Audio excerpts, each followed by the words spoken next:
Do you want a more immersive experience? Thrustmaster T150 force feedback racing wheel. Official PS3 and PS4 licenses, and also PC compatible. Rubber coated wheel grips. 1080 degrees of rotation. Adjustable force feedback. Large metal sequential pad. Optimized ergonomic design. Mixed belt, pulley, and gears system.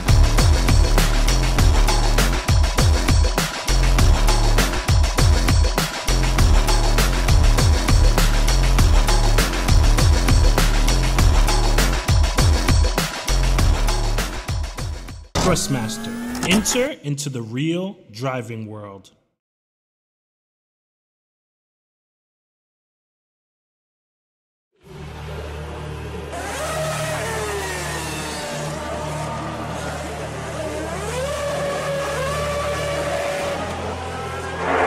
Sidewall not round, keep it up.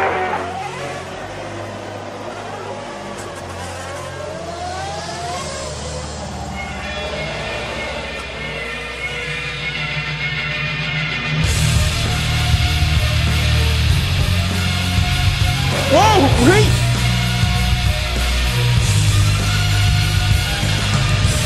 Oh no, big mistake! I had to go back to us and down to 9 now recovering.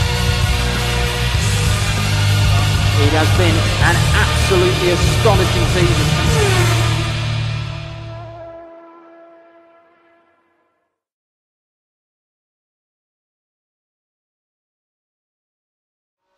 A good afternoon, ladies and gentlemen, and welcome to round 3 of the Formula SimRacing 2018 ACE Championship.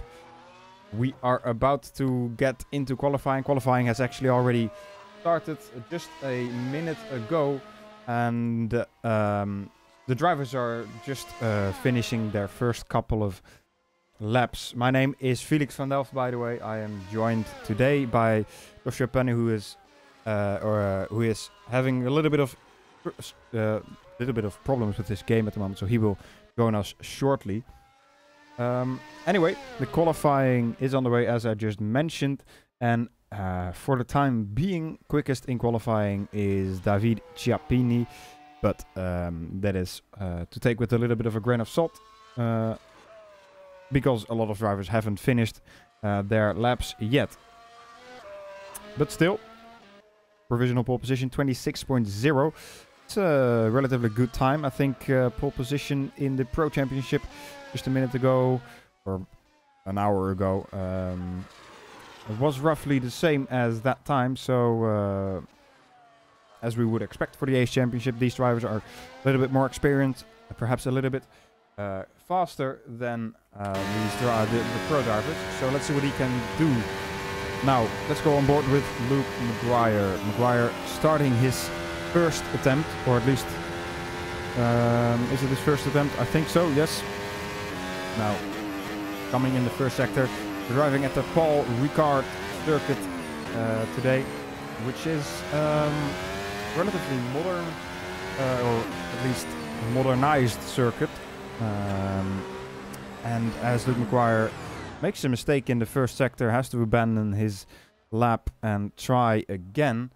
Let's see if we can go on board with Giordano Valeriano, who is on loud lap, so that isn't of much use. Now let's see who is on a lap actually. Tom Satherley is on a lap. Let's see what he is doing. He is in the third sector at the moment, so he's about to finish his lap as well. Tom Satterley is somebody who has been around in FSR for quite a long time, driving for Go Speed, as he always has been. Now, time for him was a 1:26.3 provisional third place for Tom, so not bad at all.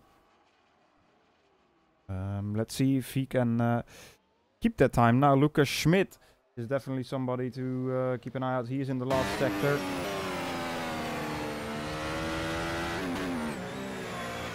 Coming to the line to finish his lap. Been a relatively good first couple of sectors. Now last sector, is it going to be good enough?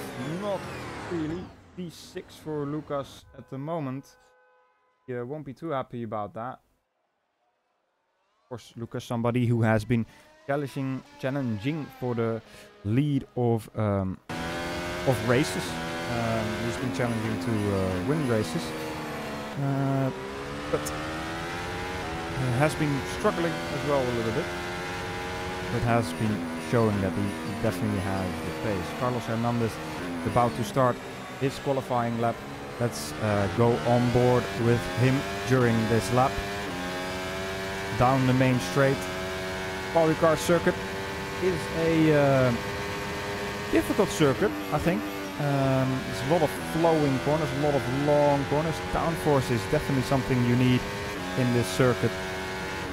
The first couple of corners look nice and tidy for Carlos Hernandez.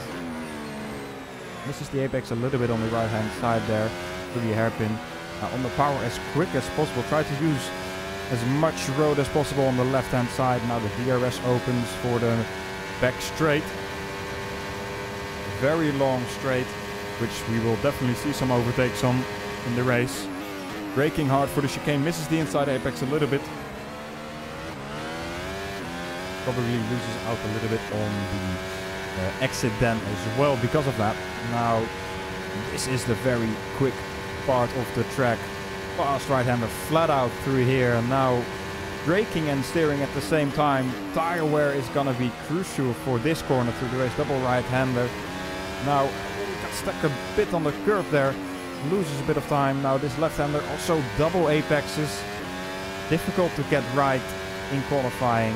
At the last sector, again a long left-hand corner, which immediately follows up into the right-hander.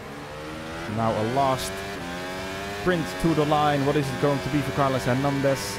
Gonna be a 120. I'm lost. 126. No improvement for him. Sorry.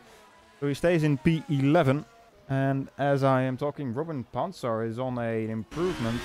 He is going on over the line right now. Let's see what it is going to be for Robin Panzer. Provisional pole position. 26.003. Only 61 thousandths of a second quicker than David Ciappini. So a nice lap time there by the ACR driver, Robin Panzer. Now Tom Severly again on a lap. Let's take a look at him.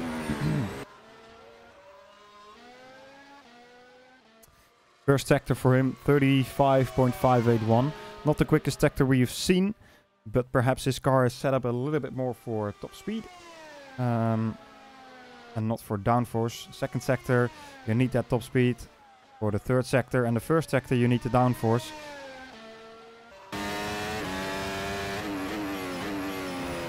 Takes a tight line through the left-hander here. Now starting sector 3, short sector, couple of corners only.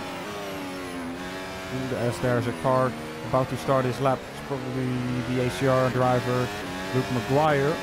Now run to the line for Tom Severly. What is he going to be? Not an improvement for him, so he is gonna have to try again. Still in P4. So I've got my microphone working at last. Hello everyone, I'm Joshua Penny, and I've been watching this qualifying session so far. Very impressed by Robin Panzer so far in this session, as well as all of the other drivers up the front of the order. I've noticed that ACR hasn't really been having the day that they were having back in Bahrain yet. The second and third drivers, 6th and 7th at the minute, even though Robin Panzer is leading it. But I'm sure they will be making their way further up the order as the session progresses. Yeah, ACR seem to have been struggling in the pro race as well. I think the highest driver in the at the finish was P7. So seems that this track, at least for so far, doesn't really suit ACR. However, Robin Panzer, provisional pole position. Let's see if he can surprise us. And if you can keep that pole position, Lucas Schmitt is on an improvement as well. He is in the last sector. You run through the ACE Championship yet, or should I have a look at that? Yeah. Okay, so at the top of the ACE Championship at the minute is Giordano Valeriano, who has won the last 2 races. In this session, he is currently 3rd. Second in the championship is Lucas Schmitt, the ACR driver.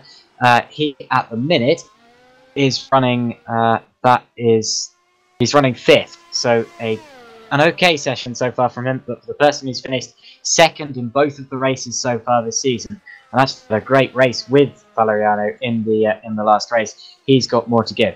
3rd place in the championship is Schiappini, and Schiappini at the minute is 2nd. So a good session from Schiappini so far, and he has a lot to give. Harris Parves is in 4th position. He was coming from the back last time after a penalty, and I don't actually. Oh no, he's 10th. He's 10th. So Harris Parves 10th so far, and 5th in the championship is Thomas Savalli, who is currently 4th in the session. Following him, Pedro Gomez, Danny Van Der Neert, David Mrocek, Enric Andre and Yuri Siravatsky make out the top 10 of the championship, and then going down to the top 15, we also have Tom Van Okerman, Luke McGraw, Adriano Opporcini, Giuseppe Leno, and Dave Palin. Yeah, thank you for that. Of course, we're only 2 races in, so championship is all to fight for still, with another 10 remaining. But yeah, Giordano leading the championship. He has been strong in the last couple of races. Let's see what he can do today. At the moment, P3 is about to finish his 3rd attempt in the qualifying here. Let's see. Not an improvement for him, so he's struggling a little bit to find the time. Now Luke Maguire has just put in a purple 1st sector. The 2nd sector, however, wasn't very special.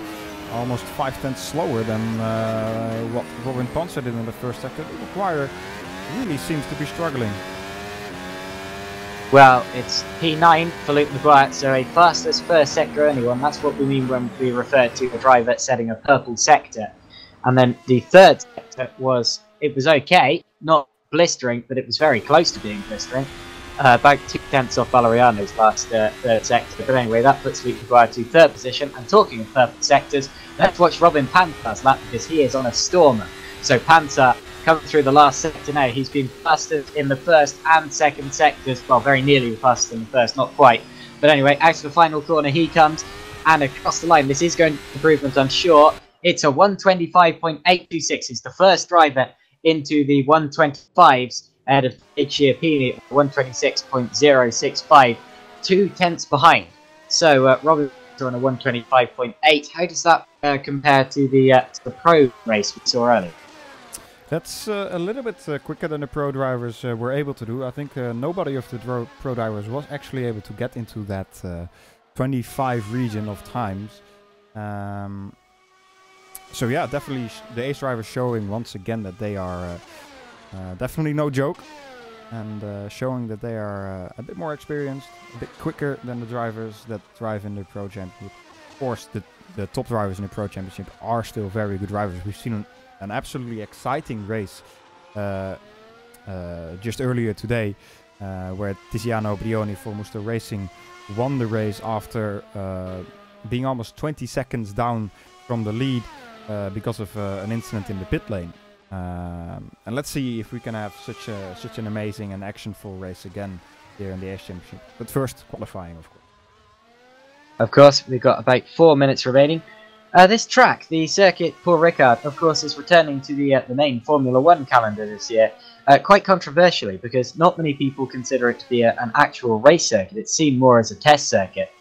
I don't really get that. When I drive this circuit, it does actually feel like it's got some sort of rhythm to it. Yeah, it's interrupted by straights and things like that, but it is actually quite a fun one to drive. It's a very much a Marmite track, so some people will love it, others will hate it. I don't really love it. It's kind of in the middle for me, but I don't really get the hate towards it. I understand that it doesn't always provide the greatest races, but I've seen some crackers here in Formula Renault 2.0 and its lights. So really, let's give an open mind to this race, and we'll see what it gives. Yeah, definitely. Like I said, in Pro we've seen an exciting race, so I don't see any reason to not get an exciting race in Ace here. Now Danny van der Meet is about to finish his third attempt. Puts himself in 4th place for now, 26.135. Nice lap time for the Dutch driver. Yeah, that moves him up 5 spaces. He was in 9th before that, and he's demoted a couple of drivers to go to 4th position there with a 126.135. He will not get another chance because his lap counter is on 10 out of a maximum of 12, and that includes out laps and in laps. So for Van der Neert, that's that. He can only hope for a best result of 4th place on the grid there, and it's going to be all about the drivers around him to set the quicker times here. I'm looking specifically at Lucas Schmitt, 2nd in the championship for Schmitt, only 7th in the actual session at the minute. He has a lot more to give, and I'd expect him to at least be within half a second of the leader. He is currently outside of that buffer. So Schmitt, I'm sure, will be flying on this last run. He is going to get one more chance, so it's going to be all or nothing now for Lucas Schmitt. Jordi Lopez is going quickly in the 1st sector, as is Dave Paling. Paling actually slightly quicker than Lopez, despite being 2 positions lower than him. So I'm going to stick with Dave Paling here, who is currently in 14th position, hoping to make himself, hoping to put himself further up the order. He's just coming through the 2nd sector now. That's the long sweeping, not quite double apex, but it's certainly not one apex there on the at the end of the straight. It's hard to determine what sort of corner it is. It's not quite fixed radius either. It's an interesting one, but certainly a difficult one to get right. That's one that I can never get right when I race here, and I raced here earlier this year with the Checker Flag Endurance Group Series. That's the Double Droit de Beauzé, the corner I was mentioning. And Paling has now given up on that lap, actually. So Paling looked as if he would be going quicker. Oh no, he hasn't. He did finish the lap, but didn't put himself up any positions. So now the session timer is very nearly at 0, and from now on, the drivers are only going to get one more lap. And David Schiappini has just set a purple 1st sector. That's fastest than anyone in the 1st sector, and his 2nd sector, while not being quite with even his best time, is still a pretty quick one. So let's see what Schiappini's lap is as he exits the final corner. He will be getting a slight slipstream here from Alex Roslan up ahead of him, but it's not an improvement. So David Schiappini did not go quicker there, but Valeriano does. Valeriano goes up to 2nd position there and won't get any more chances. So Valeriano and Schiappini and Van der Neert all in the pits with 9 seconds left in the session. That's that for them. And Pants, also at the top of the order, is not going to go again. So it's all about the drivers behind now trying to get in and amongst that group. Yeah, Tom Satherley and David Mrozek both on the lap. 1st sector for Mrozek wasn't the best. Satherley, though, perhaps if he gets a good 2nd and 3rd sector, able to challenge for the top 3. Mrozek 2nd sector, 29.3. Not the best, but also not the worst. Perhaps he can move himself up a couple of places. Let's see what he can do. Last couple of corners for him. Yeah, just noticed something funny, which I'll bring up in a minute. But anyway, Tom van Egmond is on a good lap here, moving himself up from 13th position. As yet, Tom Satherley has moved himself up to 4th ahead of Danny van der Neert, with a fastest 3rd sector of anyone, actually. So that's a very good lap from Tom Satherley. Van Egmond's lap not quite quicker, and I think really the majority of the qualifying session was decided earlier on, because that's that for now. So no one could beat the top guys who set their laps early and then disappeared back into the pits. It's Robin Panzer who has claimed pole here in the ACR engineering car, the Avid Chronic Racing engineering car. 2nd is Giordano Valeriano in the Musto racing car, followed by David Schiappini in the Pescara SHS car, and Tom Satherley in the GS racing car. Then it's Danny van der Neert, David Mrocek, Victor Ivanov, Lucas Schmitt, Harris Parves, Luke Maguire makes up the top 10, and following them, Carlos Hernandez, Jordi Lopez, Tom van Egmond, Jordan Weeks, Dave Paling, that's the top 15, Arif Roslan, and the funny thing I've noticed is that Arif Roslan is running a Halo. Now, I'm quite surprised by that, because of course you don't need the same sort of safety equipment in sim racing as you do in realistic racing, and we know that the Halo is quite controversial, but maybe that's why he's running it as a bit of an ironic statement. But anyway, Roslan 16th, followed by Yuri Siravatsky, Matthias Coleman. Actually, after Siravatsky, I don't believe they set laps. Actually, it's Coleman after that. Then Schultz, Harley Hamnet, that's 20th place. Martin Brunanski, Kevin Moorville, Manuel Martini, Mark Behrens, Adriano Opacini, 25th place, and then David Yunt and Christoph Schur make up the 27 drivers. That's a decent field that we have on this grid. Yeah, it's all getting exciting now. Warm-up session has just begun. Drivers will be testing the cars on full fuel. No refueling in these cars enabled, so the drivers will be starting with around 106 liters out of the top of my head. So heavy cars at the beginning of the race, and definitely compared to qualifying, where the drivers only have roughly 7 to 8, maybe a bit more liters in the tank.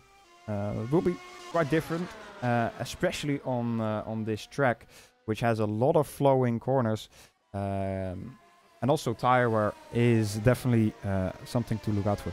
Anyway, we're gonna go for a quick break. We're gonna be back in about 4 minutes time.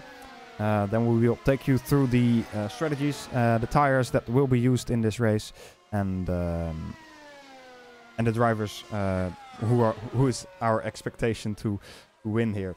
Anyway, we will be back in 4 minutes time. Grab a cup of coffee, and until then, sit tight.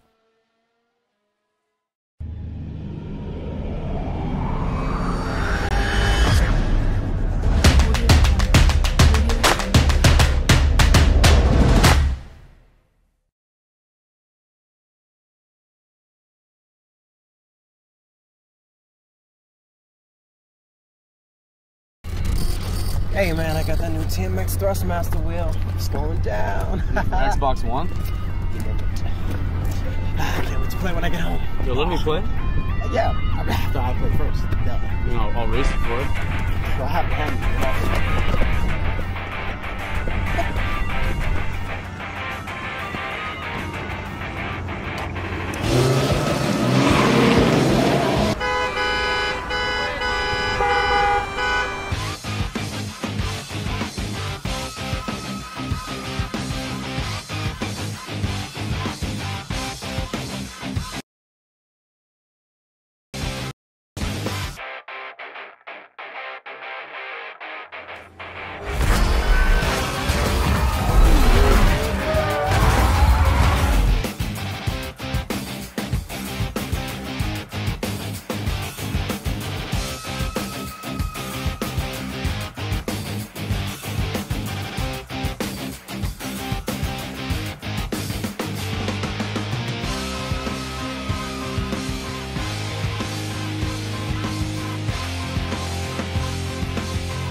outside, will not move, keep it up.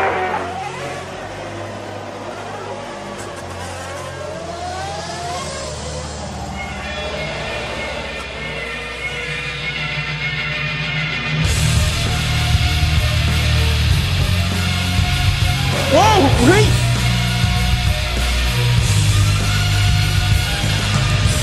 Oh no, big mistake! Edwards got back to us and down to 9 dynamic conference.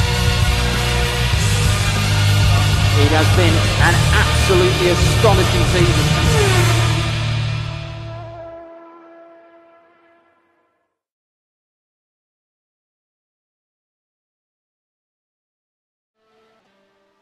And welcome back, ladies and gentlemen. Warm-up is underway for the third round of the Formula Sim Racing 2018 ACE Championship here at Paul Ricard. For those of you who have missed it, qualifying has already finished. We're in the warm-up session. So yeah, drivers getting ready to start this race. Let's talk a little bit about possible strategies. Let's go through the tires that are available for this track today. The drivers always have 3 different compounds available for them to use. And at this circuit, those 3 compounds are the super soft tire, and the medium tire. In the pro race earlier today, we saw mostly super soft obviously being used in the first stint by the top 10, as that is restricted by the rules. They need to start on the tire they qualified on, and most of the drivers, I think all of the top 10 drivers qualified on the super soft tire. So that is obviously going to be the first stint for the top 10 drivers. And then we saw a little bit of a mixed bag. Some drivers taking the mediums and then another stint of super softs. Some drivers taking double soft, some drivers even taking a double medium. It's gonna be interesting to see in the race. Like I said before we went to the break, tire wear is quite difficult to manage on this track, as there are a lot of flowing corners, especially the double right-hander. Can be extremely difficult to manage tire wear on. In qualifying, you saw drivers pushing there as hard as they can, but if you do that in the race, you're gonna burn your tires up, and you don't want to do that because you want to make it to the end of the race with a good set of tires. Absolutely, yeah. I remember when I raced here with a GT3 car, the tire wear was just absolutely horrendous. Every time you went through the double de Buzze at the back end of the circuit, you'd lose about 3% on the front left. It was just ridiculous. So you have to be very careful with that. And I wouldn't be surprised to see 3-stop strategies today. Of course, in Bahrain it was 2 stops, but this track is actually worse on the tyres than Bahrain is. So we'll have to see. But yeah, I wouldn't be surprised to see the medium tyres coming into effect here. Of course, they're the hardest and most durable tyres that we have. But yeah, with corners like the Estella Vereri at the start of the track, and then the Double de Buzze, as I've already said, partway through. The Verais de Lac as well, the penultimate corner. That's a pretty difficult one, as you're kind of very much leaning on the car. It's downhill as you head down towards the Verais de Pont, the final corner, which is also downhill. That's a right-hander. So yeah, all of your tyres, especially the front left, get a beating here, and it's going to be the most durable drivers, who are the safest on their tyres, that are going to benefit today, I'm sure. Yeah, I totally agree on that. As the warm-up session has just finished, or is about to finish, 5 seconds left, apologies, but yeah, 2-stop strategy, 3-stop strategy, perhaps for somebody who is really hard on his tires, but I think the 2-stop is gonna be the most common. 1-stop, I don't think anyone is gonna be able to do that. You would have to take the medium tires for 30 laps maybe. maybe 25. That is a lot. Perhaps somebody is able to pull it off. I mean, in 2016 we had in the Pro Championship Felipe Giro, and sometimes he pulled off tire stints, which any driver with any sense would have said, that's no way that's possible to do that many laps on a tire. But still we managed to do so, and I think Felipe finished second in the Pro Championship that year, second or third, which is definitely a good accomplishment for him. Sometimes the most obvious strategies are the ones that don't work. So yeah, if you go a bit off topic or a bit off the normal, then you end up pulling something out of the bag. And if a driver can find that more often than others, then they've obviously found something with the strategy that others haven't. Just some way that they can make the tires last. I often find that reducing the camber on the wheels makes a very big difference. Actually, does mean that the car doesn't have quite as much grip as you normally would get around the corners, because you simply can't lean quite as much. But the actual tires last quite a lot longer with only a small reduction in lap times. But yeah, it's all about just finding little tricks like that for the drivers. Running through the grid again, we have Robin Panzer at the front of the field, followed by Giordano Valeriano. Valeriano, of course, our championship leader, hoping to get 3 out of 3 in terms of wins here. In terms of wins so far this season, rather. David Schiappini is third, followed by Tom Savelli, Danny van der Neert, David Rodger. Lucas Schmitt is 7th, and that's quite shocking, actually. Schmitt not having the greatest of sessions there, and he will hope certainly to fight his way through the order. He was battling very hard for the lead last time out at Bahrain, very nearly won the race. Harris Plaves is 8th, followed by Luke Maguire, Carlos Hernandez, Jordi Lopez, Victor Ivanov, Ton van Egmond, Jordan Weeks, Dave Paling, Arif Roslan, the Halo sporting Arif Roslan, which is raising a few chuckles in the YouTube chat for a start. Matthias Coleman, Peter Schultz, Harley Hamnet, Martin Brunansky, Yuri Seravatsky, David Young, and then 5 drivers starting from the pit lane. That's probably through a penalty for the last round. And those are Kevin Morville, Manuel Martini, Mark Ferrens, Adriano Opporcini, Christoph Schkoer, and those are the 27 drivers in the field today. Yeah, indeed, a filled field, 27 drivers. Gonna be very exciting as Robin enters, almost enters the last sector of his formation lap. Let's take a look at the tires of the drivers. I think Jordi, indeed, P11, the first one to sport the soft tire. Then we have in P14 Jordan Weeks to have the soft. Dave in P15, Arif Roslan P16 has the medium tires, so does Mateusz Koolman. So those drivers we should definitely keep an eye out on. They will probably do a bit of a longer first stint and perhaps take a stop less. Who knows? I'm gonna have to wait and see for that. Yeah. The top 10 drivers are starting on the super soft tyre, and then Jordi Lopez is the top soft sporting runner in 11th position. Looking down through the order, we also have soft tyres for Jordan Weeks, Dave Paling, and then Arif Roslan is the first driver on the medium tyre, as you pointed out, in 16th position. So we have all 3 tyres on the grid today. The 5 drivers starting from the pits are the drivers that didn't set laps in qualifying. I reckon they weren't allowed to due to penalty from last time out. But anyway, we're on the grid now, and it's Robin Panzer at the front of the order, waiting for the starting lights to start lighting up. And when all 5 of them go out, we will be underway here in Paul Ricard for the Formula Sim Racing ACE Championship. We saw the pro drivers earlier.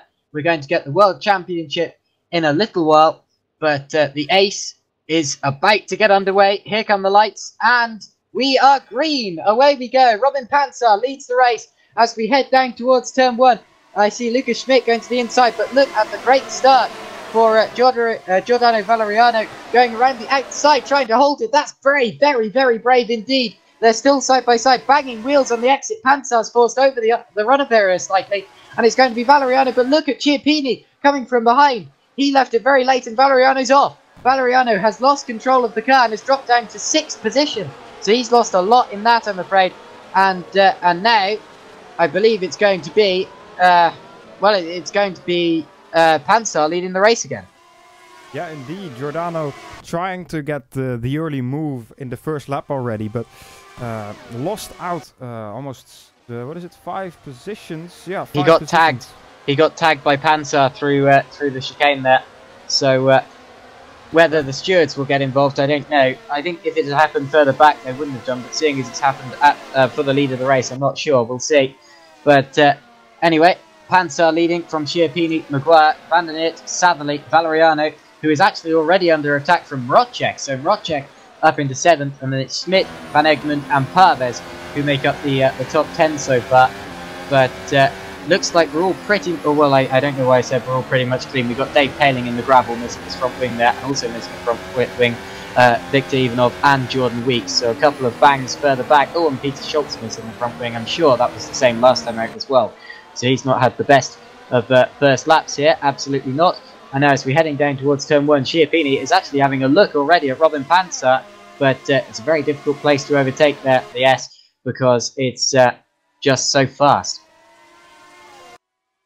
Yeah, DRS won't be enabled for another lap, so perhaps Chiappini just needs to conserve his tire, maybe save a little bit of fuel, and then once that DRS is available, try to make the move as quick as possible.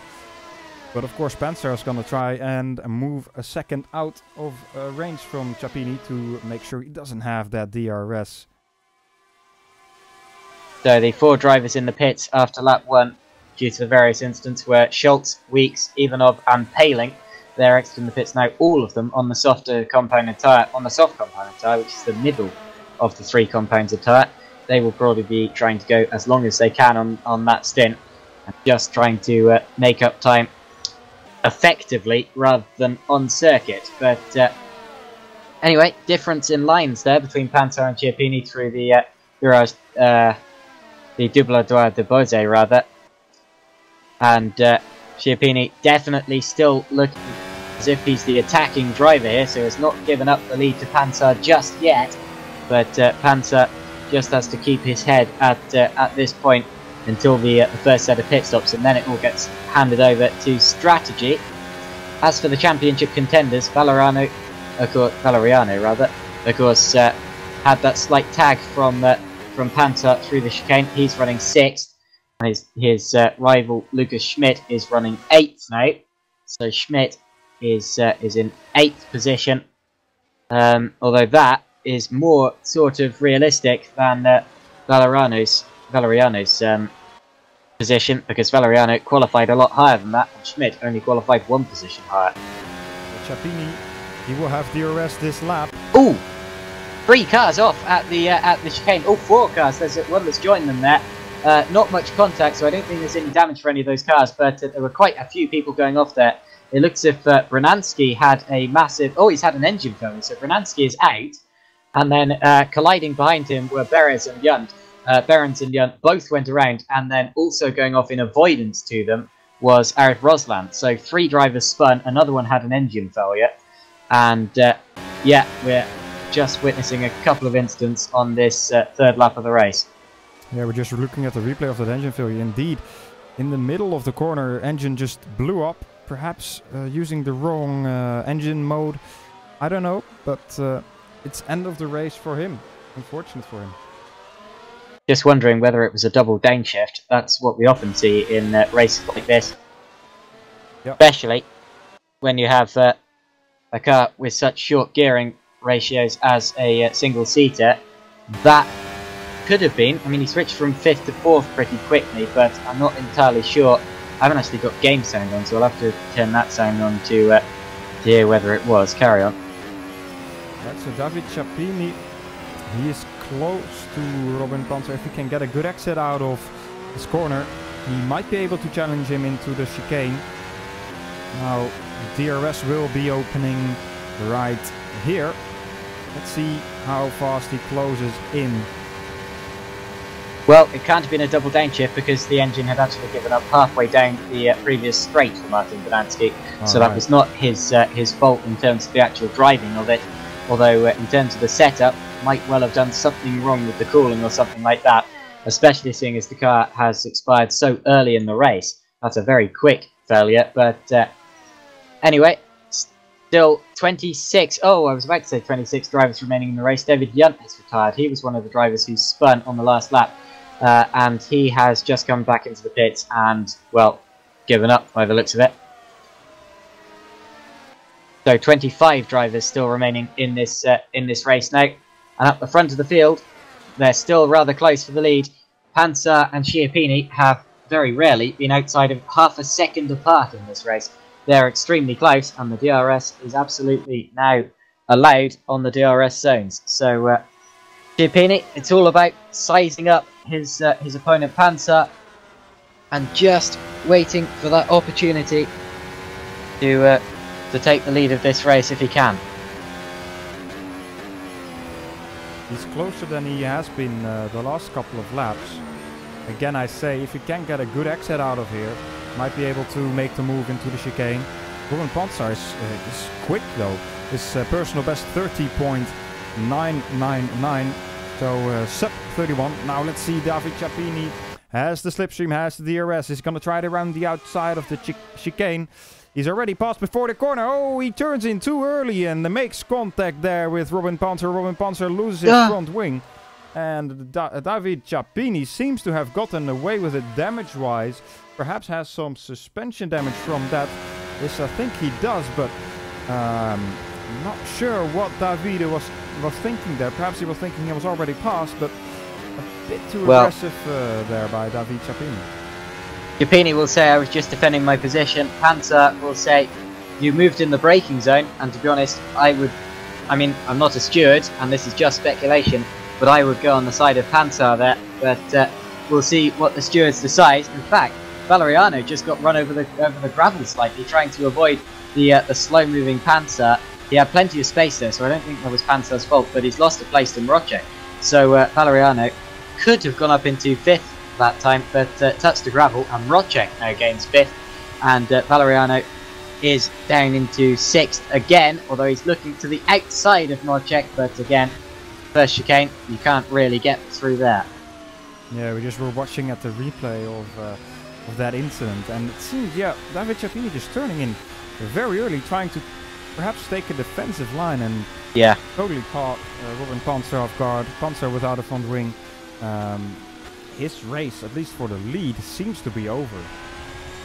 Yeah, he moved in the braking zone, I'm afraid to say. You can't do that, and Schiappini, well, there's a bit of a question mark hanging over his lead now, because there's no doubt that Pansa will be reporting that, and the stewards, I'm sure, will have a look. But anyway, it's Schiappini leading now, but Luke Maguire is behind, and Maguire will be thinking, well, those two came together. I've gained one place, and if the other one gets a penalty, I'm leading the race. So Luke Maguire in a good position here in the second ACR car, and following him, Danny van den Eert and Tom Satherley are 3rd and 4th. Could possibly inherit 2nd and 3rd if something happens to Schiappini, but that's an if. Because remember, I'm not a race steward, I can't say what the race stewards are going to say, so, and I can't say what they should say either, so it's all down to what does happen rather than what could. Yeah. Another battle pretty close on track is the battle for effectively P4. About 5 drivers quite close to each other. Tom Satherley, David Rodger, Giordano Valeriano, of course championship leader. Lucas Schmitt and Tom van Egmond all within 3 seconds of each other. Something to keep an eye out on. Yeah, certainly. That battle is close. It's about 7/10 of a second there between Satherley and Rodger. And Rodger, of course, after just getting past Valeriano, will be feeling like a released hound and can see the back of the bright red car. He'll be seeing red. Tom Satherley up ahead of him is a A nice looking target, I'm sure. Now down towards the very fast right-hander at the end of the Mistral straight. That is the Curva de Signa. I hope I said that right. But anyway, there's been a move further down because we've had another engine failure. Matthias Coleman is out of the race. And that car is actually on fire, so I'm pretty sure... Yeah, that's a... Oh, my word, he messed up that. I tell you what, if you look at... if you ride on board with Coleman on the replay there, and listen to the engine sound as he's going into the chicane there, that's all wrong, just shifting down far too quickly, far too many gears at once. Oh dear, yeah, no wonder he blew up the engine. I'm gonna wait with that replay just a second, because David Rodger is really close to the back of the Ghost Speed driver in front of him. Tom Satterley needs to watch out. So, Satherley and Rodger still fighting over fourth. In fact, Satherley dipped 2 wheels over the gravel there, losing a little bit of momentum, but it's not a place where Rodger can really get close to Satherley there.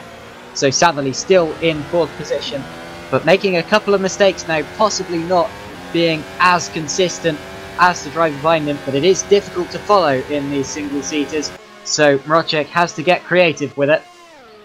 And Satherley, of course, has the DRS open from Van der Neert in front of him as well. So you have to remember, Van der Neert's not really getting away from these two either. It could well be a 3-way battle here. Yeah, exactly. Now Rodger seems to have a good exit out of the chicane. Surely he's not going to try anything before the fast right-hander. No, lifts a little bit. Dirty air is also a big factor. Certainly is. Of course, through the corners, you get a lot of turbulent air from the aerodynamics of the car in front. It's like, well, you see the sort of blades posted all over these cars, the wings. Those do act like blades in the air and slice it all up and jumble it into big messes, which really unsettles the car behind through the corners. Does give an advantage in a straight line, because if you're following the car in front and they're cutting up the air like that, that means there's less air going over your wings, and therefore you're getting held back less in a straight line. You can use the car in front as a windbreak. That's what we refer to as the slipstream. But through the corners, the car gets so sort of bounced around. That's why you often see much quicker drivers suddenly start to reduce the pace of catcher when they get close to the car in front. This is going to be close this time around. Watch Rodger, he's almost already in the gearbox of Tom Satterley. Of course, Satterley also has the DRS, but the slipstream is powerful. Now Danny van der Niet going defensive into the corner. Is he going to be able to keep that position? Satterley tries it around the outside, doesn't make the move, but he is being attacked by Rodger. Rodger tries to go around the outside of him, but gets pushed wide a little bit. Now seems to be losing a position to Giordano Valeriano as well. Well, they banged wheels there, and Rodger dipped 2 of them into the gravel. I think it was just a case of Satherley not quite knowing he was actually going to go for it, but it was a bit of an ambitious one from Rodger, but you have to go for that as a racing driver. And to be honest, it was very much just side-to-side contact. Looked like hard racing to me, but Rodger has just lost the position to Valeriano. Remember that Valeriano lost the position to Rodger in the first place in a very similar way. Of course, there was no contact in that case, but Valeriano dipped 2 wheels over the gravel, maybe giving a bit too much room to Lucas Schmitt, who was missing his front wing at the time. But now they've swapped back again, and it's Valeriano up into 3rd place. Yep, so a good recovery. Pit stop time it is for the first couple of drivers. Tom Satterley goes to the super soft tire again, and so does David Rodger. Luke Maguire also pits on that lap. Yeah, it was Luke Maguire who came in just in front of Satterley and exited so just in front of him that the two very nearly came together on pit exit there. But everything is fine, and they're currently 11th and 12th, but effectively a lot higher up the order.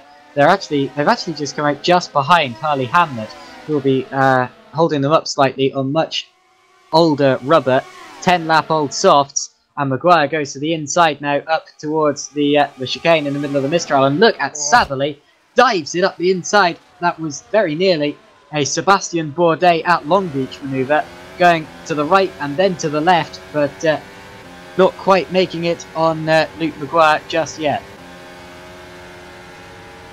Still, they both demote Harley Hamnet very quickly, and they needed to, as they're on much fresher tyres. They would have been pretty disappointed to have come up behind him in the first place, but wouldn't have lost too much time from that. Ooh. As Chiappini now pits. Luke Maguire, a little bit of an oversteer moment out of the double right-hander, sorry. But manages to keep the car pointed in the right direction. Good car control. Giordano Valeriano is still staying out on track.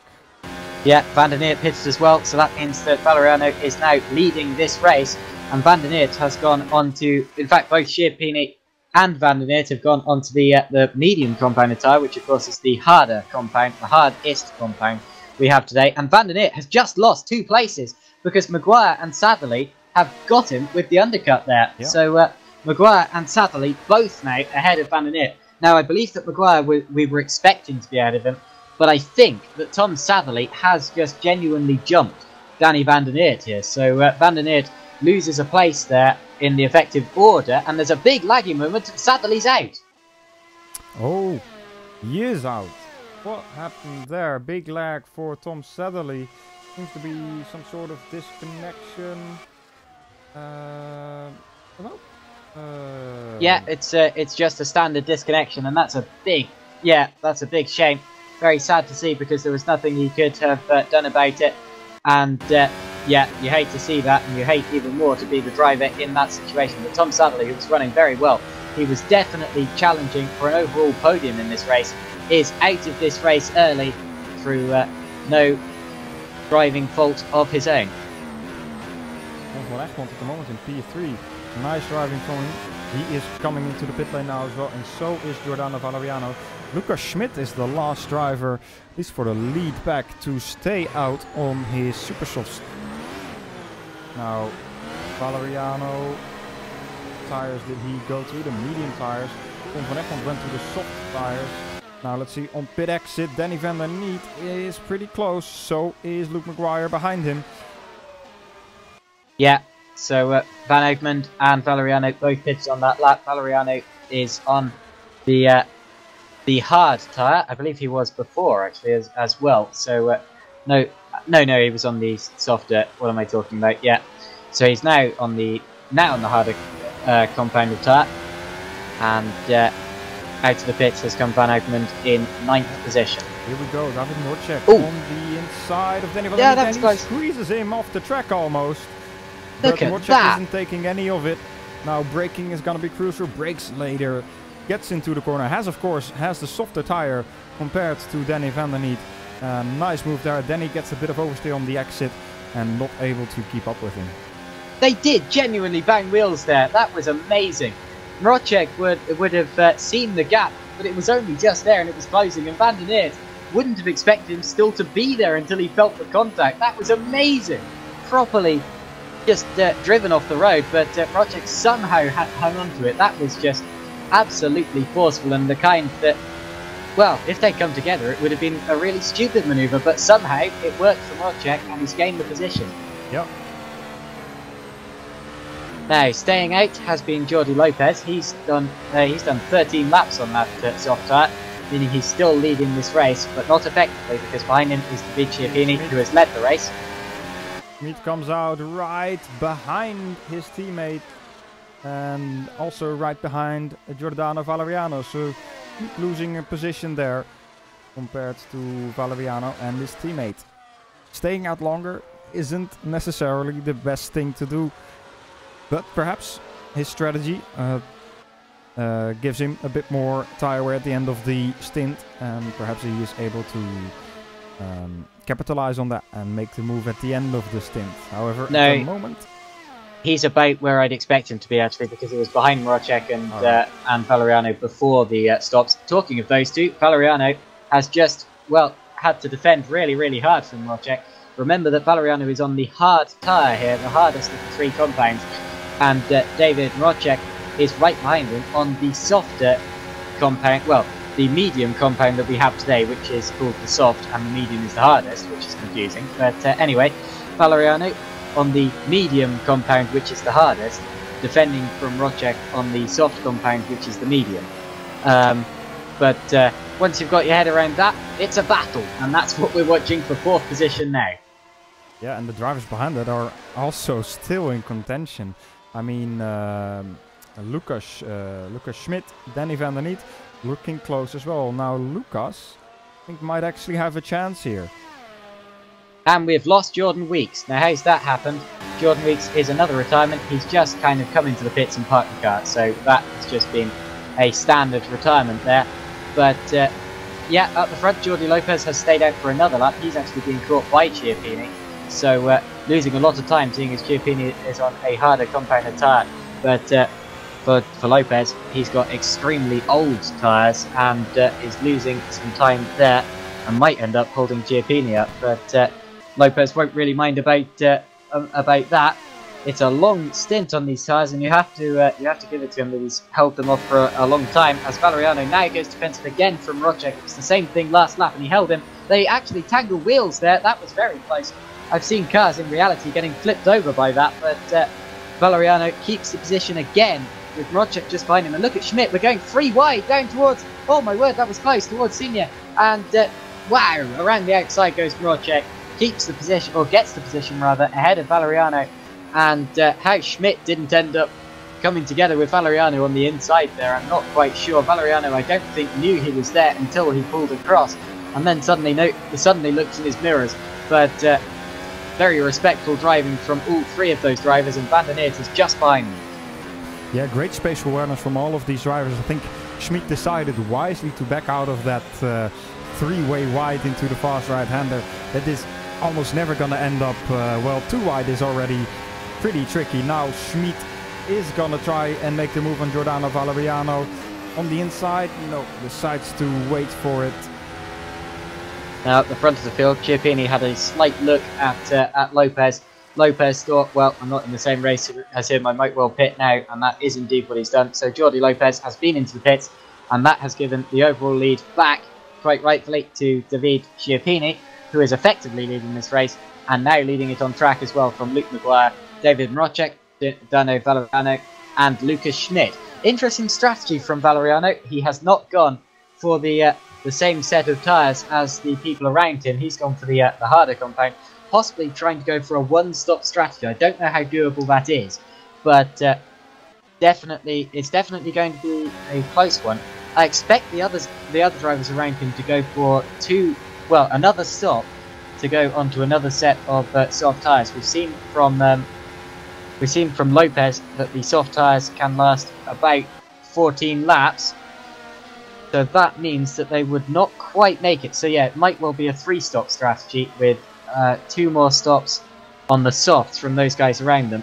And if Valeriano can make this this harder compound of tyre last, he might only have to do 1 more stop.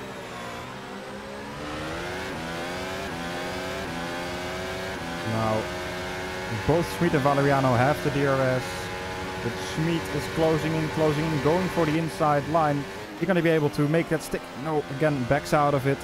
Valeriano doesn't need to defend, as Schmitt so far is quite careful. But in the meantime, his teammate Mrocek is starting to pull out a gap. Tends to be that whoever has their nose ahead going into that corner gets the right of way, because and usually the driver on the outside as well, because it's a left and a right, but the actual circuit is clockwise, so it would have been an extremely brave one to try to hold that, and possibly a bit of a manic one as well. So Schmitt wisely backing off and Valeriano keeping that for now. But remember, Schmitt is losing time here while he's held up behind Valeriano, because he's on the quicker tyre, and Valeriano's tyres, as we've seen, might end up being quicker by the end of this stint, because of course the softer tyres go off quicker.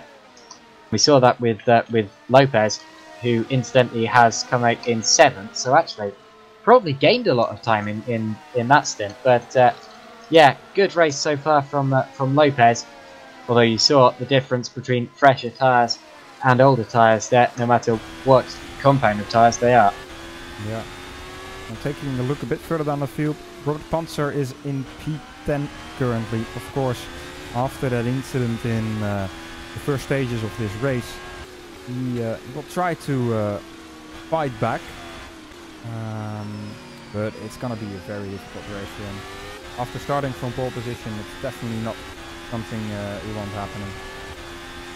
Certainly not, and he will be fuming, absolutely fuming, at probably at David Chiappini. We'll have to speak to him and see just what he thought of that, although I think I know.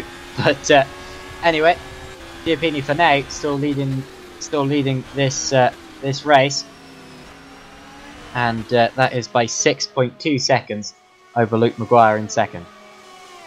Now, Giordano Valeriano has fallen behind on David Morcek and has no DRS anymore, so that means Lucas Schmitt is gonna try to overtake him. Gonna be a little bit more easy for Schmitt now. Hello to everyone in the YouTube chat today. I'm just looking through it now. We have quite a few names that I recognise.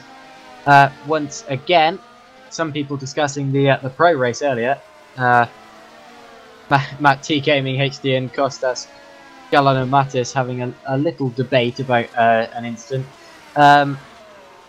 James Mathai types, "Holy cow, what a move!" I'm not quite sure what that's referring to, but we've seen some good overtakes so far in this race. That might be the one for was it Tom Saverly? Almost getting two people in one, but anyway, we might see another move in just a second. Schmitt is close once again. Giordano Valeriano doesn't have any DRS anymore. He's in the slower tire, in the harder compound. Now, if Lucas can get a good exit, which seems he does. Now, Valeriano already defensive early on the straight. Schmitt opens the DRS.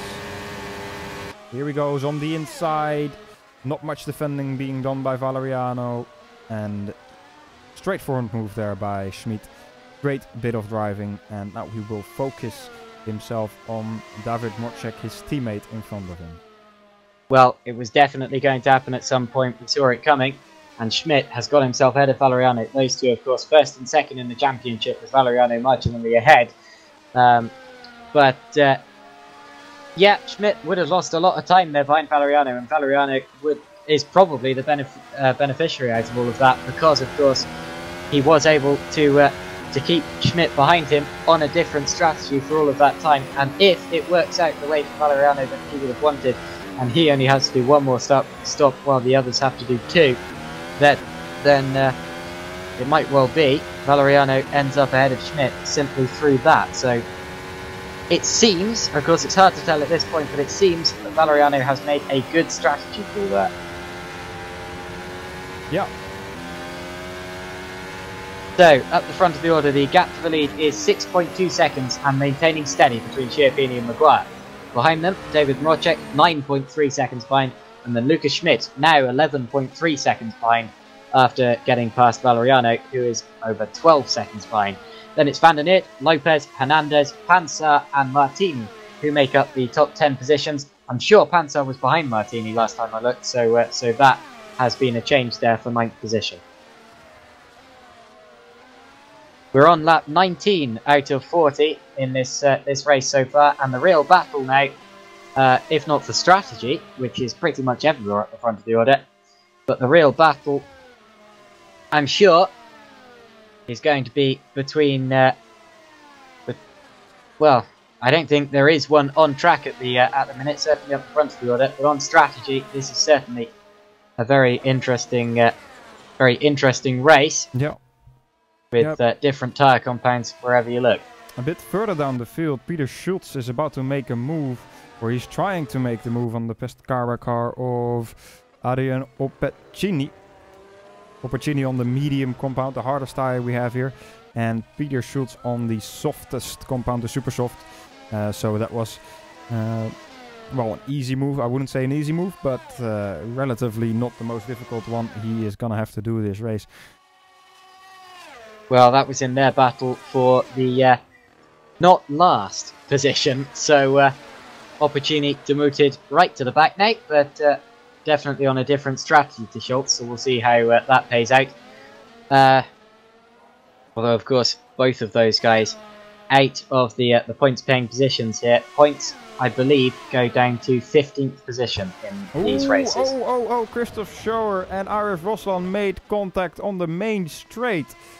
What happened there? There's maybe a bit of lag involved, but they tagged wheels and Christoph Schauer almost flew into the barriers. I think he managed to keep it out of the barriers, but seems like damage was too much for him to continue driving. Let's take a look on the replay. Take a look from the above view. Yeah, Schauer just came across on him there. He just came across in the braking zone, touched the front of Arif Roslan's car. Nothing Roslan could have done about it. He was right on the white line on the outside of the circuit. Roslan went spearing into the barrier. That was a very hard hit, and Schauer actually got air there on the inside, over the inside curb. Properly took off, and well, that'll be a strike there as he takes down the cones on the exit. One of them ends up in his cockpit. He drove for a bit, but it looks like he's given up, and as has Arif Roslan. So they've taken.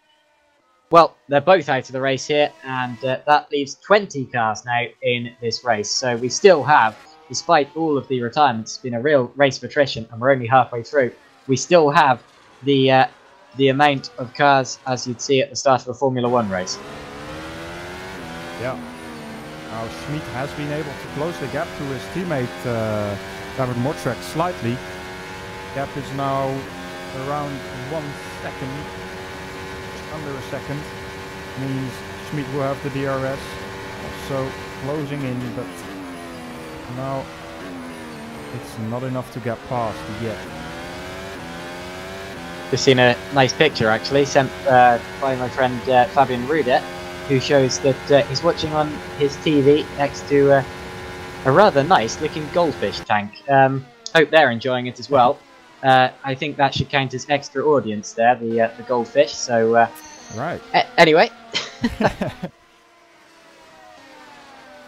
the gap for the lead has actually just come out to 7.5 seconds there. So Schiappini actually pulling out from Luke Maguire, and maybe Maguire's tyres going off a bit now because he is on the soft compounded tyre, which of course is, well, much less durable than the medium compound that Schiappini is on, as Behrens now gets past Tom van Egmond for 16th position there.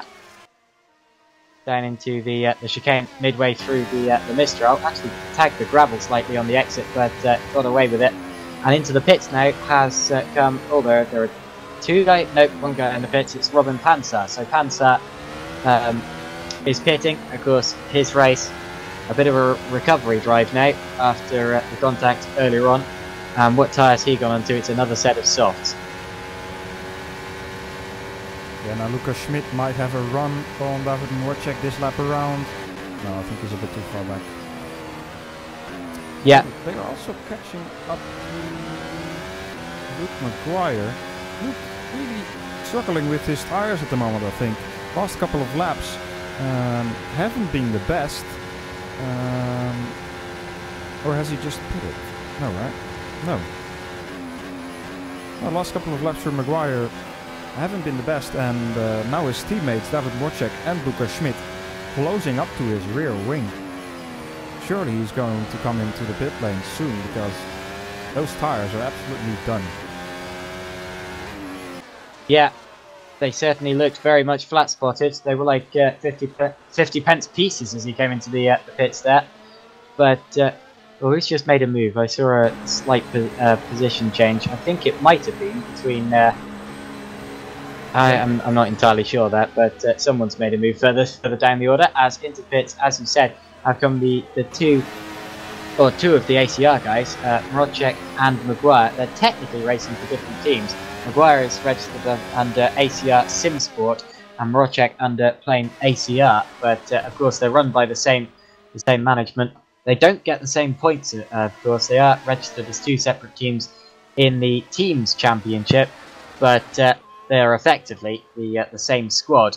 ACR, a very interesting racing team, actually run by Mike Pittman, who has actually employed over 90 drivers for that squad. And here you see 6 of them, I believe. 5. Yeah, both of those drivers are now going to try to make a move on the driver, Bristol driver Carlos Hernandez. Hernandez on the, is he on old tires? I think he's on relatively old, 11 lap old super softs. So yeah, not much point for him to defend from those two drivers who are on fresh soft tires. Even though they are a harder compound than the super soft tires, if they are only half a lap old compared to 11 lap old super softs, they're gonna be quicker. Yeah, absolutely. It's all about being on the right tires at the right time, and often, even if your tires are slower than other people's, that is not necessarily a bad thing. It's, again, the strategy is never plain black and white, and that's why it's very difficult to tell who's actually in front until the end of the race. But it's looking very good at the minute for Davide Chiappini, as now Hernandez pits. We said he was on older tyres, and he's now decided that they're too old, and he's pitted the car. The front left certainly has actually both the front tyres very flat spotted there. And he's now going for a longer stint on the medium compounded tyre, which of course is the hardest of the three. So Hernandez exits the pits now and will actually come out ahead of Panzer. So that's 9th position for Hernandez, just ahead of Robin Panzer. Yeah, now Luke Maguire will be trying to get past his teammate David Rodger. Is he gonna try it? Sort of teammate.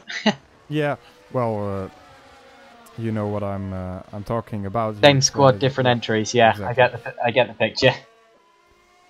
It's confusing, but yeah, these two cars, of course, both run by ACR, even though they are registered under different team names, and I'm pretty sure that means they're allowed to fight. We'll see. So Maguire chasing down Rodger, and Maguire, of course, was fighting for second place. In fact, I think Rodger has jumped him in this pit stage. Yeah. So Rodger and Maguire here possibly fighting for the lower positions of the podium. Lucas Schmitt probably will be coming into the playing shortly. He has been on his soft tires for 12 laps. Well, he probably can do another couple of laps. Yeah, one or two more, I'd say. David Chiappini has been he's been driving a silent race after the incident with Robin Panzer. He hasn't been challenged really by any other driver. Latest retirement is Adriano Opporcini. Opporcini was running at the back of the order anyway, but he has, well, what's happened here? He's just kind of, well, he's just stopped. So he's pulled the car over and stopped the car. Possibly thought there wasn't much chance of points today, and has abandoned the race. Meanwhile, we've seen a move just then from Mark Behrens. He's just passed Kevin Warville going into turn 1. Had a mega slipstream there and gets 14th position. Does Mark Behrens? So that's 14th position for him. And now down the Mistral, we've got Hernandez, Panzer, and Martini in an absolute drag train on 3 separate compounds of tyre. Actually, so here we see the difference between the 3, as Hernandez is backing up both Panzer and Martini here. Yeah, Hernandez is on relatively new tyres. I think we saw he pitted 1 or 2 laps ago. So I think he should try to increase this gap a little bit. But of course, Robin Panzer, quickest in qualifying, will be quick in the race as well. Oh, lag spike by Panzer. Lag spike by Panzer into the car of Manuel Martini, and wow, surely this means race over for both of them. Well, I'm afraid they are stuck together, and Panzer's race has gone from bad to worse. Well, they've got going again. Martini is missing his front wing, so he'll have to pit. Panzer, well, we hope it's not a recurring issue, because that certainly looked like a big lag spike for Panzer, and he's struggling to get the engine going again. His wheels turned 90 degrees to the right. Goodness gracious, that's horrible. Yeah, well, he's brought it back into the pit lane, but only just, as indeed Martini is out of the race through no fault of his own there. And that's a big shame there, as Panzer does pit the car.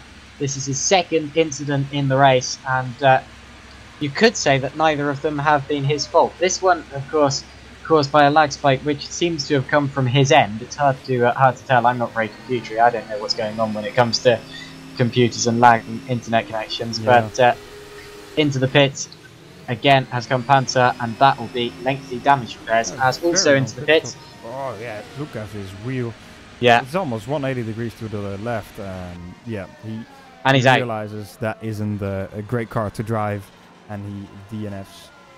Unfortunate for him, starting from pole position, ending up not finishing the race.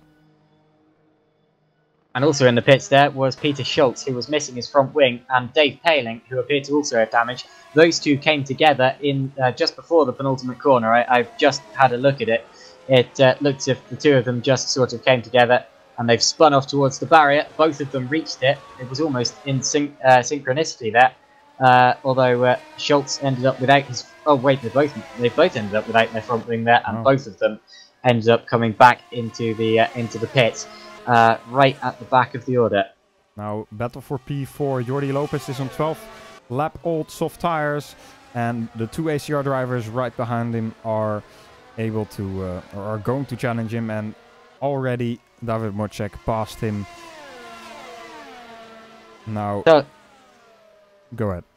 I tell you what, I'm feeling sort of sorry for the drivers who have retired earlier on through what looks like giving up, through not feeling like they have much chance left for points. Of course, I don't know their exact reasons, but with such a race of attrition as this, we have over 10 laps to go, and still there are only 2 drivers who are going to finish this race and not score points. So definitely chance for anyone to score points, as those 2 drivers down the back have both had to pit for lengthy damage repairs. So that means that really it's not over until it's over, and Peter Schultz actually still has bad damage. I'm looking on board with his car. His steering was hanging really badly to the left there in 16th position. Yeah, Jordi Lopez just also got passed by Luke McGuire. Luke McGuire running right through turn 2 onto the gravel. That's not going to help keeping up with the pace, but so far Luke doing a solid job. Lopez made a mistake there, ran slightly over the curb. Schmidt's going to have a run down the straight. He, I believe, will also have DRS. No, he doesn't actually, so he wasn't quite close enough in the detection zone. And that means that Lopez will be able to get away again, because Lopez does have the DRS from Maguire ahead of him. Yes, indeed. So, still, they are fighting over 5th, 6th and 7th position, and Schmitt is going to the inside now, down towards Sinja, and through he goes. So Schmitt up into 6th now, ahead of Lopez on the softest compound of tyre. Lucas Schmitt ahead of Jordi Lopez, and obviously has a lot more grip in the car at the minute. He's really taking the smoother line through those corners, and Lopez is dropping back quite quickly there.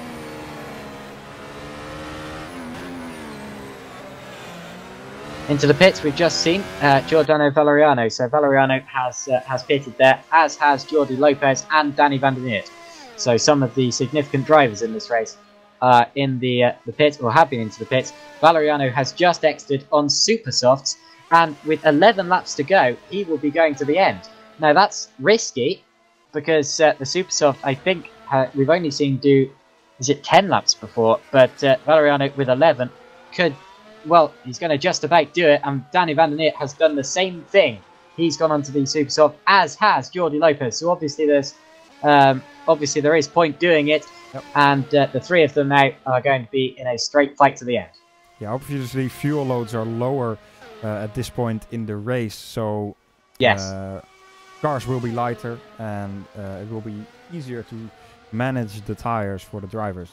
So it would seem logical that they can do another 1 or 2 laps compared to at the beginning of the race. Yeah, absolutely. It was a yeah, of course, it's down to the lighter fuel loads that the drivers can go to the end on these tyres, and I'm sure we'll be seeing some of the other guys up the front of the order pitting very soon. Valeriano, I expected, would only do 1 more stop after pitting for the medium compound tyres a while ago, and that is indeed what he has done.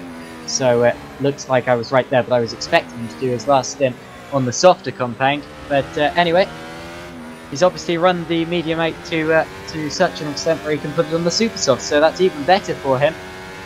And I don't think that a podium is completely unlikely for Valeriano yet. He will need a little bit of luck here, but he's definitely still in this race.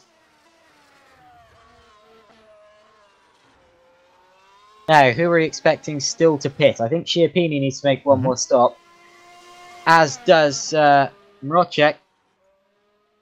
And, well, I don't think Maguire and Schmitt can make the end either, so the top 5 possibly still need to pit. Actually, I'm not sure about Schmitt. He seems to have a lot of pace in his car still. He's just actually passed Maguire for 3rd place there. But I think it's going to be... Oh, hold on. Oh no, that's a lap car getting out of the way. I thought we were seeing a move up the front of the order, but Rodger was just lapping Peter Schultz there. It's interesting actually, because it's very difficult to tell who's still going to need to stop up the front here. We are now on lap 30 out of 40, so 3/4 of the way through this race. And Schiappini pits, so Schiappini is in the pits and he goes onto the super softs as I expected. Everyone who pits from now on will be going onto the super soft tyre. I've just noticed that on the rear wing of Schiappini's car there's the Italian flag with the words "Leave me alone" underneath it. Now, I know what "Leave me alone" is a reference to there. Very funny to see it on the rear wing. But Schiappini has managed to exit the pits and still keep the lead of the race, so he is in a very good position here, ahead of Rodger, Schmitt, Maguire and Valeriano, and Schiappini will be going to the end here. He's in the lead, he's on super soft tyres, all he has to do now is keep it clean, and Schiappini will be on for his 1st win of the season.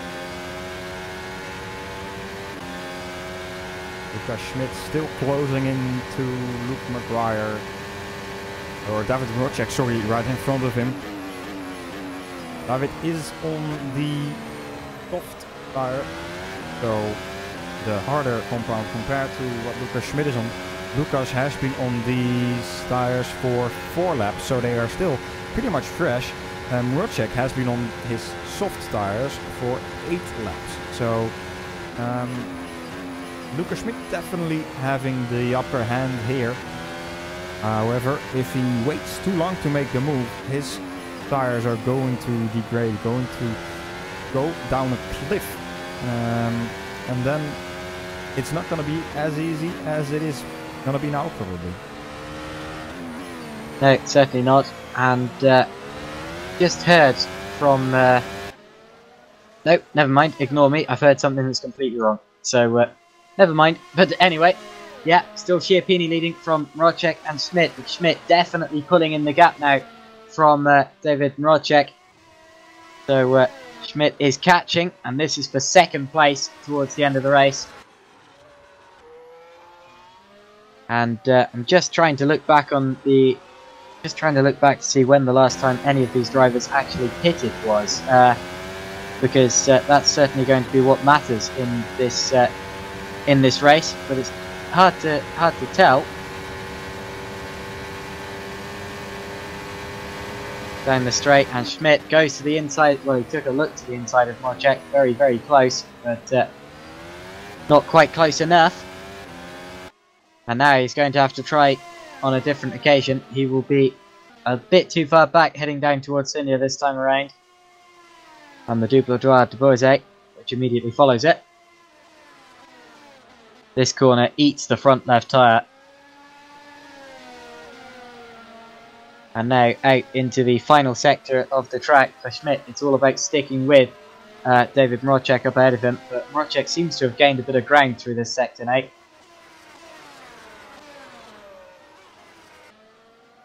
And out through the Virage du Pont. We are heading on to lap 33. The timer is ticking down towards the end of this race. And Lucas Schmitt is charging. I'm wondering whether any of these top guys do actually need to pit again. I don't think so. I think everybody in the top, well, basically everybody is going to the end from now. unless of course something bad happens, but let's hope that doesn't happen. Yeah, looks like the others did about 3 stops, I think, in a race of this length. That definitely shows a lot of degradation. But anyway, it's Schiappini leading on the super soft tyre. Everything is looking good so far for him, but I don't want to curse him by saying that. Rodger is second. He's under serious pressure from Lucas Schmitt, and Schmitt will want to get past him very quickly before his super soft tyres possibly start to go off. So the quicker Schmitt can do it, the more chance he has of holding it. And then it's Maguire in 4th on the harder compounded tyre, the hardest that we have today, and Valeriano trying to hunt him down. Yeah, as it stands, if the finish would fall or would be this lap already, Valeriano would lose a little bit of points compared to Lucas Schmitt, but he would still maintain the championship lead. And Schiappini will be gaining compared to Schmitt. Probably, I think, also get past Lucas Schmitt already in the championship standings. So, I think Schiappini doing great work here today. Well, the gap between Valeriano and Schmitt in the championship so far is 10 points. Valeriano is on 50 and Schmitt is on 40. And a third place, which is what Schmitt has at the minute, is worth, I think, 17 points. And a 4th place is worth 13, so that'll be a 4-point gain for Schmitt, which will put him just 6 points behind Valeriano. So the championship is still close, but there's still time for things to change, as Schmitt had another look at Rodger there. Definitely doesn't seem to be any team orders here, despite the fact this is the same ACR squad between Rodger and Schmitt. And to be honest, it's probably best for the team that Schmitt does get past Rodger here, because he's the quicker driver and he's higher in the championship. So it's good to see that there is no visible team orders at ACR, but for now Rodger still ahead of Lucas Schmitt by just over half a second. Tell you what, started off as a bad day for ACR, with their drivers not really qualifying that high up in qualifying, except for Robin Panzer, who took pole, and then it got worse as Panzer had various incidents and ended up retiring from the race. But now for ACR, they're running 2nd, 3rd and 4th, so it's at least there's a silver lining to that cloud. As for the other driver, because I'm sure there was 5, looks like the 5th car didn't turn up, so the other ACR racing with SimSport car, yeah, not here, I think. I think Schmitt is close enough for a move this time around. Here he goes. To the inside he goes. He leaves the braking later, and Lucas Schmitt is up into 2nd position now. Rodger, of course, understandably gave him room there. Of course he would do, their teammates. But Schmitt is now up into 2nd position. And with 6 laps to go, he's not going to be gaining the 7.5 seconds that he needs to win the race, unless there's a mistake, a significant mistake from Schiappini. But Schmitt has now got up into 2nd position, and unless Valeriano can make up another position, that's extended the championship, or that's brought down the championship even closer. It was going to be 6 seconds. Now, well, he's gained another 3 points. Well, it was going to be 3 points. He's gained another 3 points in that. So now it looks as if they finish like this, the championship will be separated by just 3 points. But Valeriano is actually catching Luke Maguire at a considerable rate of knots here. So the championship battle still could have twists in it yet, as Valeriano is on the back of Luke Maguire, and Maguire will be trying to do everything in his power to hold up Valeriano and to help his teammate, effective teammate, Lucas Schmitt.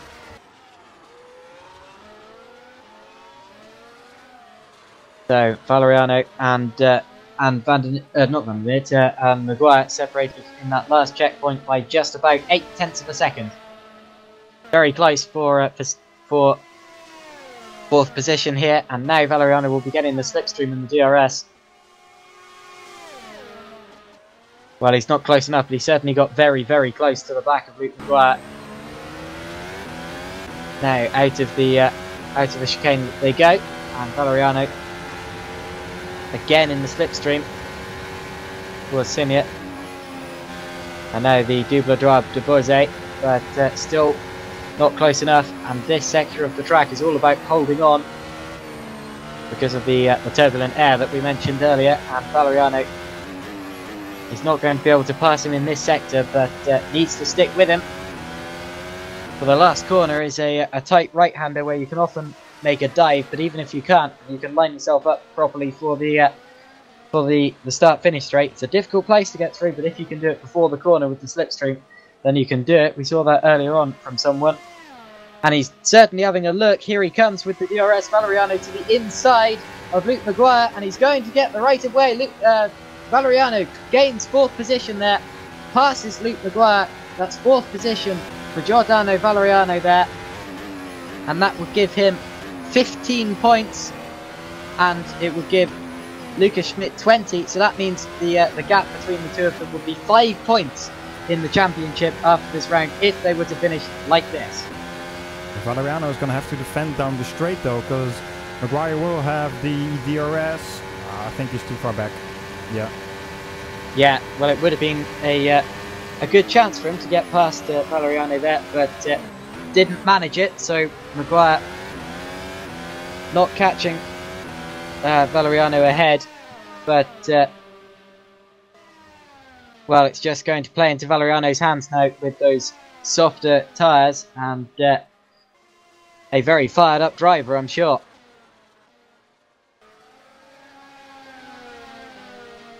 So it's Schiappini leading from Schmitt, Rodger, Valeriano, Maguire, Van der Neert, Lopez, Hernandez, Parves and Ivanov. Those are the top 10 drivers here.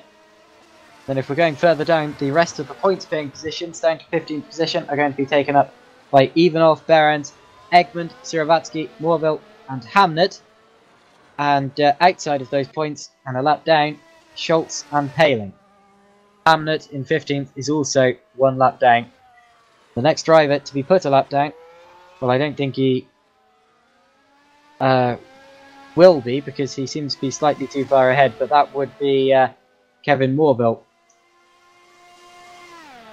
in 14th. Tom van Egmond and Mark Behrens are pretty close to each other. One is on the super soft, so is Mark Behrens, so fair fight between them. Let's see if they can have a little battle for P11. So points are still on the line. And there is 2 laps remaining in this race. There are indeed. We're on lap 38 here, with Schiappini about to start lap 39, which is going to be the penultimate lap of the race. It's been a long one for some drivers. It's been an exciting one. Been a real race of attrition with I think that's 10 retirements we've had,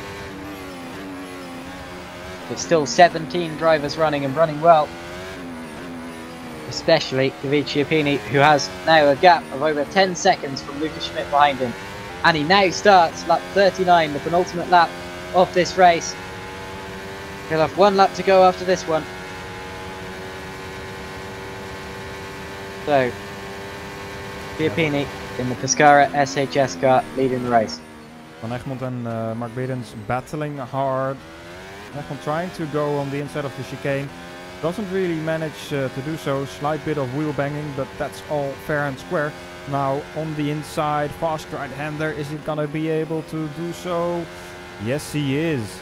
Nice move there from Tom van Egmond. Is Mark Behrens giving up just yet? I don't think so. And we've lost Harley Hamnet right at the end of this race. Oh. He had a slight incident coming out of. That's just before the Mistral straight. He spun the car around and into the barrier, only very slightly, but seems to have just. Well, he was making it back to the pits, and I think he did make it back to the. No, he didn't. He just sort of. Looks like he's just sort of pulled off and given up. So that's that for Harley Hamnet, I'm afraid to say, who was actually in a point-scoring position in 15th. So I'm surprised he's done that. But yeah, that's it. Yeah. So, Final lap now for David Chiappini. David Chiappini has started the final lap of this race. It's been a fantastic drive, and he just has one more tour of the track to pull it off, as Valeriano has already caught Rodger. So maybe there's more to come for third position for the last podium place here. It's going to be a final lap battle. He takes a look to the inside. That's brave, and he's done it. That's what he tried on Maguire, and it's happened again. Valeriano up into the podium position. I told you it wasn't over for him. I told you he could still get a podium, and he has pulled himself up into third position now, behind Lucas Schmitt, ahead of David Rodger. great move there from Giordano Valeriano on the last lap of the race. Puts himself on the podium. Now he just needs to finish this lap, and a great result from Valeriano. Anyway, there is still some way to go. And David Rodger and Luke Maguire are still pretty close. Are they? No, they're not. I am mistaken there. Yeah, in fact, Rodger has pulled out 2.2 seconds over his teammate there. Rodger's still technically in DRS range from Valeriano, but he won't be in the next detection zone. But around the final sector now comes David Chiappini. He's got an advantage of 12.5 seconds. He's got one more corner to navigate at the circuit to Paul Ricard, well, he's done it. So, David Chiappini wins the race. There's the checkered flag. It's been a dominant performance from the start to the finish. Yes, there was that incident with Robin Panzer, and we're still yet to hear what everyone says on that. But for now, it's a win for David Chiappini, with Lucas Schmitt in second, 13 seconds behind. So even if Chiappini was to get a 10-second penalty, there's no guarantee that he will. He would still win this race over Lucas Schmitt, Giordano Valeriano, David Rodger, Luke Maguire, Danny van der Neert, and Jordi Lopez. A great final lap manoeuvre for Giordano Valeriano to pull himself up into the final podium spot there. 8th place is going to be Carlos Hernandez. He was running a very different strategy to everyone else today, and he pulls it home to 8th position ahead of 9th place Haris Parvez. Parvez was one driver I was expecting more from, because he was 4th in the championship going into this race, so disappointing finish for him here. 9th place there for Parvez, maybe not his track. 10th place for Victor Ivanov.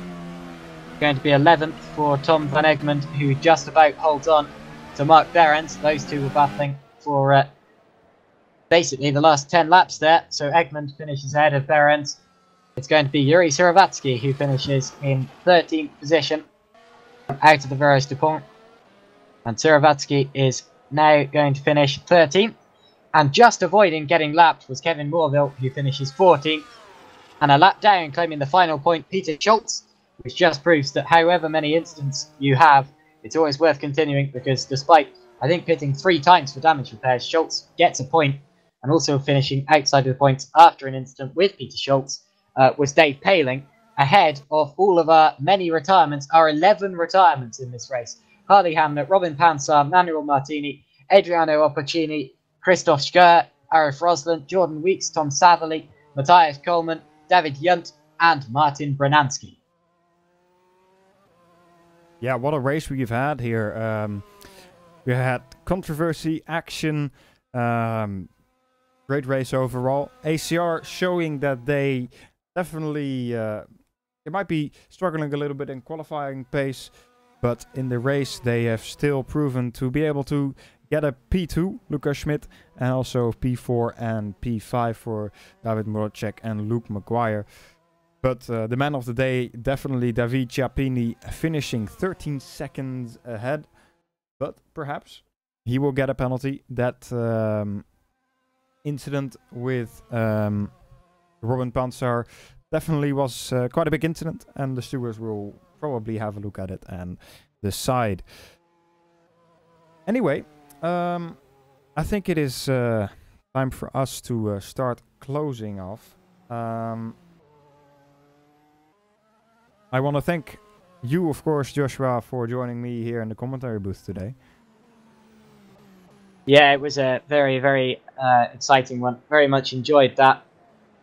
Many twists and turns in this race, and many highs and lows. As you can tell, the highs being the drivers who pulled off the strategy